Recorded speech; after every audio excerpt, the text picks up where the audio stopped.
Hey folks, Mosen here with the latest scoop from CineFact. What's up with the 2024 Oscars Best Picture nominees? We've checked out all 10, but not all of them spilled the beans. There's a film called Maestro that went on being heavy and gloomy but totally missed the mark. Their names sound like stuff from World War II, 70s comedy, a woman coming back to life with her baby's brain, and even an existential tale of a doll in a real world. Directors range from big shots like Martin Scorsese to fresh faces like Selling Sun. Now, let's see which ones really nailed it and brought something new to the table. Thanks for tuning it. Number 10. Maestro. The only obvious weak link in this year's roster of Best Picture nominees is Maestro, Bradley Cooper's tedious and indulgent biopic of Leonard Bernstein starring himself. Whereas Cooper's debut feature, A Star is Born, was made for audiences to enjoy, and audiences responded with enthusiasm. Maestro seems to have been made purely for Oscars voters, with its black and white sections, changing aspect ratios, and interminably dull pacing. Maestro is this year's most shallow and egregious example of Oscar bait. Number 9. The Zone of Interest. Jonathan Glazer's Holocaust drama, The Zone of Interest, boldly tells its story from the perspective of Nazi Commandant Rodolf Haas, who tries to build a perfect life for his family next door to the Auschwitz concentration camp. The Zone of Interest is more Son of Saul than Schindler's List, rather than trying to capture the scope of entire tragedy. Glazer conveys the horrors of the Holocaust through the shocking everyday mundanity of normalized genocide. It's a cold study of willful ignorance, but it doesn't hit quite as hard as some other movies about the same horrific war crimes.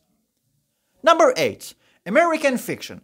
Jeffrey Wright stars in American Fiction as a struggling black author who writes an absurdly stereotypical novel to satirize the burdens faced by black writers, only to find that the book is a huge success when the satire goes over the heads of critics and readers. American Fiction doesn't have the cinematic visuals of some of its fellow nominees, but it is a razor-sharp satire of the fetishizations of black voices in the media. First-time director Kurt Jefferson has proven himself to be a filmmaker to watch this stunning debut. Number 7. Anatomy of a Fall. Sandra Hüller stars in Anatomy of a Fall as a writer trying to prove her innocence when she is accused of murdering her husband. Justin Tritt's movie is a gripping murder mystery that keeps the audience on the edge of their seats, but that procedural storyline is just a backdrop to focus on interpersonal issues within this family. Tritt uses the familiar whodunit formula to explore power dynamics in a marriage and what an artist's work says about them as a person. Number 6. The Holdovers. Paul Giamatti reunited with Sideways director Alexander Payne this year for The Holdovers, another pitch-perfect blend of heartfelt drama and feel-good comedy. Giamatti plays a classic teacher at a New England boarding school who reluctantly agreed to chaperone a bunch of students who have nowhere to during the Christmas break.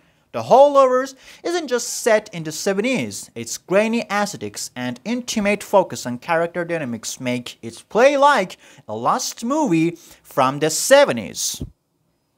Number 5. Barbie. Margot Robbie might have been snubbed for her incredible performance in the title role, and Greta Gerwig might have been snubbed for making this crazy idea work from the director's chair.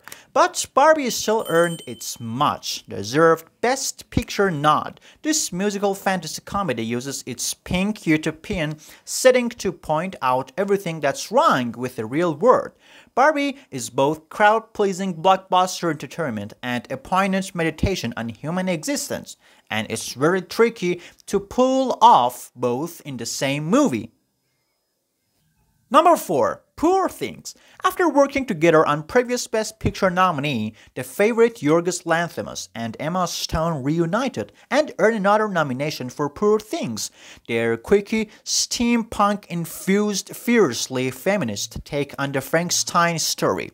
Stone gives a fearless, breathtaking portrayal of the expedited development of a woman resurrected with the mind of a child. Lanthimos managed to make an artist-type movie with all the gun-zone visuals and thought-provoking themes to art house science fiction that is completely accessible to the casual moviegoer. Poor Things is darkly hilarious, hugely entertaining, and oddly empowering. Number 3. Killers of the Flower Moon. Killers of the Flower Moon runs for a whopping 3.5 hours, but it doesn't feel a second too long. Martin Scorsese upended the whitewashed myths of the Western genre to tell the quintessential American story of greedy white people infiltrating the peaceful Osage Nation and slaughtering native people to usurp their oil fortune. This is a black, brutal movie. It's certainly not an easy watch, but after countless westerns paint white settlers as heroes and native peoples as villains, Killers of the Flower Moon finally presents Americans' history of white supremacy in a suitably unflattering light. Number 2. Oppenheimer. In Oppenheimer, Christopher Nolan turned one of the most significant events in human history into the mind-blowing cinematic landmark, anchored by Cillian Murphy's mesmerizing performance capturing the psychological interstices of father of the atomic bomb. Oppenheimer feels like the culmination of Nolan's entire filmmaking career. It has a parallel color and black and white timelines of Memento, the rich history of Dark Ark, the complex duality of the Dark Knight trilogy, and the profundity of Inception and Interstellar. It's as if its Nolan entire cinematic crusade has been building towards this. And here is the last one, number 1. Past Lives.